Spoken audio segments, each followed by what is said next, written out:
Second coin goes here. So, bigyan mo na lang ako ng tape sa kamay ko. Last na to. Thank you, Sander. Pwede nyo hawakan. Yun, yan. Yung mga followers ko, baka naman meron kang listening device. Oh, meron ba? Blindfold?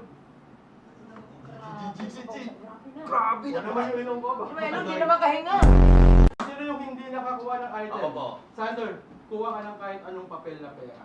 Pag hawak mo na yung pera, tabi ka lang sa akin dito. Ay, sabi po. Sobrang common naman yan. Sabi mo sobrang common, hindi yata to common. Hindi to galing sa Pilipinas, tama ba, Sander?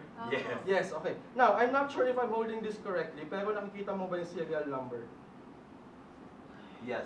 Yun yung nagpapa-unique sa pera, di ba? Yung serial number, Yes. okay? So, based sa knowledge ko sa serial number, usually nag-start siya sa letters, tama ba? Yes. Okay. Isipin mo yung first letter, say yes kapag naisip mo na. Yes. Pag tama ako, sabihin mo lang yes, then pumunta ka na sa second letter, or kung ano pa yung kasunod, numbers, gano'n, okay? Ready ka na? Yes. Yes. Are you thinking of the first letter? Yes. K, Yes. C, Yes. 1, Oh, totally yes. 3, Yes. 3, Yes. 2, Oh, yes. 5, Yes. isa pang 5, Yes. and 9. Yes. Yes, so pag sabi mo yes, baka may kulang pa, A. Oh! Tama. Yes. Now, I'm not sure kung magkano to at saan to nanggaling, pero Sander, hawakan mo nga. Isipin mo kung magkano yan, and sabihin mo yes. Yes. Yes. Hindi galing sa Pilipinas, galing sa ibang bansa, maybe in Asia, sa texture niya. Galing ba yung Korea?